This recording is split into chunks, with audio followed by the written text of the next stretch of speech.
नमस्कार, स्वागत आहे तुमचं कृषी जागरणमध्ये पॉवर्ड बाय स्टील इंडिया आणि मी प्रतीक्षा काकडे. पाहूया बातम्यांचा वेगवान आढावा आणि त्याआधी नजर टाकूया आजच्या टॉप हेडलाईन्सवर.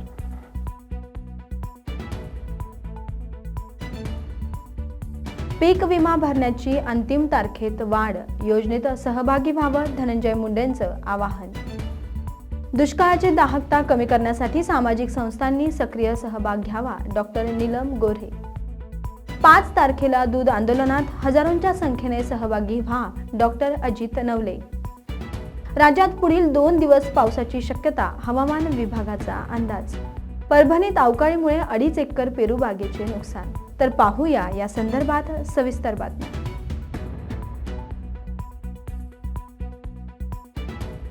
शेतकऱ्यांसाठी एक आनंदाची बातमी समोर आली आहे. तर रब्बी हंगामातील ज्वारीसह आंबा, काजू, संत्रा आदी फळ पिकांचा पीक विमा भरण्याच्या अंतिम तारखेत वाढ करण्यात आली आहे. शेतकऱ्यांच्या विमा योजनेत भाग घेण्यासाठी पीक विमा म्हणजेच दिनांक 4 व 5 डिसेंबर 2023 रोजी सुरू राहणार आहे. कोकणातील आंबा, काजू, संत्रा, रब्बी ज्वारी या पिकांसाठी पीक विमा योजनेत भाग घेण्याचा अंतिम दिनांक 30 नोव्हेंबर 2023 रोजी होती. त्यामध्ये आता वाढ करण्यात आली आहे. काही शेतकरी विविध तांत्रिक अडचणीमुळे पीक विमा भरू शकले नाहीयेत आणि त्यासाठी याचा विचार करून केंद्राकडे विनंती करून याची वाढ करण्यात आली असून दिनांक 4 आणि 5 डिसेंबर या 2 दिवसात वरील पिकांचा विमा भरता येणार आहे. आणि त्यासोबतच उर्वरित शेतकऱ्यांनी आपल्या पिकांचा विमा भरून या योजनेत सहभागी व्हावं असे आवाहन राज्याचे कृषी मंत्री धनंजय मुंडे यांनी केले.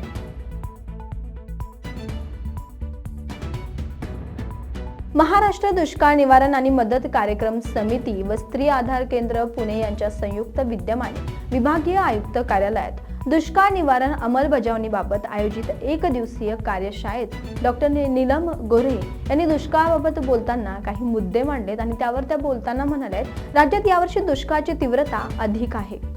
जून ते सप्टेंबर या कालावधीतील पर्जन्याची तूट आणि उपलब्ध असलेल्या भूजलातील कमतरता आदी निकष लक्षात घेऊन 15 जिल्ह्यातील त्यासोबत 24 तालुक्यातील गंभीर तर 16 तालुक्यातील मध्यम स्वरूपाचा दुष्काळ जाहीर करण्यात आलाय, म्हणजे जाहीर केलाय. आणि काही भागात अतिवृष्टी तर काही भागात कमी पाऊस.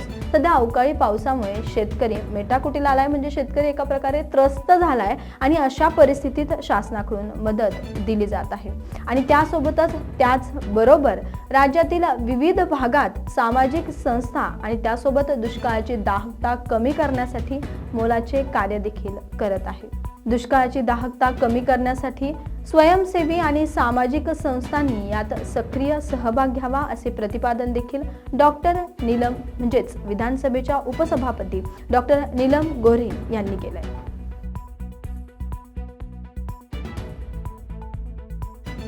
राज्यात दूध दर पाडल्याने संताप व्यक्त केला जातोय. उपोषण आंदोलने सुरू असतानाही दुग्ध विकास विभाग दखल घेत नसल्याने दूध उत्पादक हतबल झाल्याचं पाहायला मिळतंय. त्या संदर्भात दूध उत्पादक संघर्ष समितीतर्फे वेगवेगळे आंदोलन सुरू आहे. तर डॉक्टर अजित नवले यांनी फेसबुकच्या माध्यमातून पोस्ट शेअर करत काही मुद्द्यांवर देखील ते बोलले. त्यात त्यांनी 5 तारखेला संगमनेर प्रांत कार्यालयात दूध ओतणार, नंतर कोठे ओतायचे सांगा, सोडत नसतोय आता असं म्हणत दूध संघांनी खरेदीवर आणखी 1 रुपयांनी घटवलंय.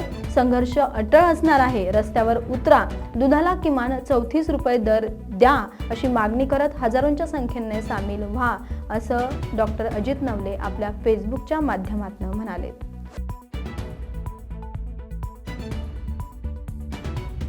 राज्यात मागील काही दिवस पावसाने जोरदार हजेरी लावली होती.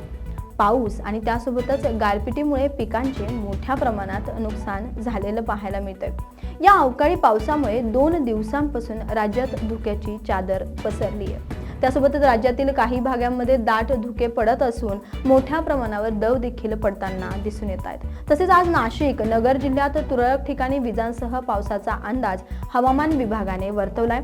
तर त्यासोबतच राज्यात काही ठिकाणी ढगाळ वातावरण राहण्याची शक्यता देखील हवामान विभागाने हा देखील अंदाज वर्तवलाय. त्यासोबतच राज्यातील पुढील 2 दिवस राज्यात मेघगर्जनेसह पावसाची शक्यता हवामान विभागाने वर्तवली आहे. मध्य महाराष्ट्र, विदर्भ आणि मराठवाड्यात असं सर्व ठिकाणी तुरळक ठिकाणी विजांच्या कडकडाटासह मध्यम ते हलक्या स्वरूपाचा पाऊस होणार आणि सरी कोसळण्याचा देखील अंदाज आहे, असं देखील हवामान विभाग म्हणाले.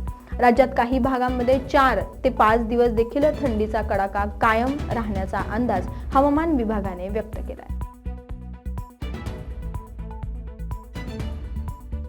राज्यात अवकाळी पावसामुळे शेत पिकांचे मोठ्या प्रमाणात नुकसान झाले. याच पावसाचा परभणी जिल्ह्याला देखील मोठ्या प्रमाणात फटका बसलाय. परभणीत वादळी वाऱ्यासह जोरदार पावसाने हजेरी लावल्याने फळ पिकांचे आणि रब्बी पिकांचे मोठ्या प्रमाणात नुकसान झाले. फळबागा तर चक्क उद्ध्वस्तच झालाय असंच म्हणावं लागेल. त्यामुळे या भागातील नुकसानग्रस्त शेतकरी आता मदतीची मागणी करतायत आणि त्यासोबतच अवकाळीमुळे रब्बीतील ज्वारी, हरभरा, भाजीपाला, कापूस, तूर आणि ऊस आणि त्यासोबतच विविध फळबागांचे देखील मोठ्या प्रमाणात नुकसान झाले. तसंच वादळी वाऱ्यासह पाऊस झाल्याने फळझाडे ही उन्मळून पडली आहे, एक प्रकारे उद्ध्वस्त झाली आहे आणि त्यासोबतच काही भागातील जमिनी देखील खरडून गेल्या आहेत. आणि त्यातीलच पूर्णा तालुक्यातील फुकटगाव येथील शेतकरी हनुमान सोपानराव बोकारे यांनी 2.5 एकर पेरू बागेचे अवकाळी पावसामुळे मोठ्या प्रमाणात नुकसान झाले.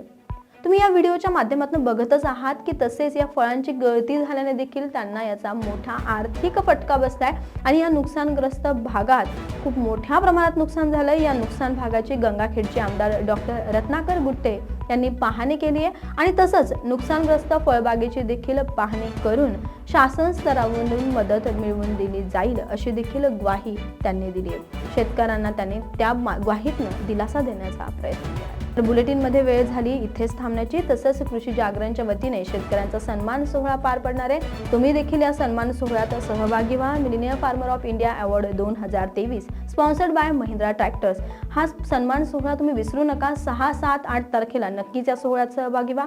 या आणि अशाच कृषीच्या वेगवान बातम्या पाहण्यासाठी आणि नवनवीन व्हिडिओ पाहण्यासाठी कृषी जागरण मराठी चॅनलला सबस्क्राईब करायला मात्र विसरू नका. नमस्कार.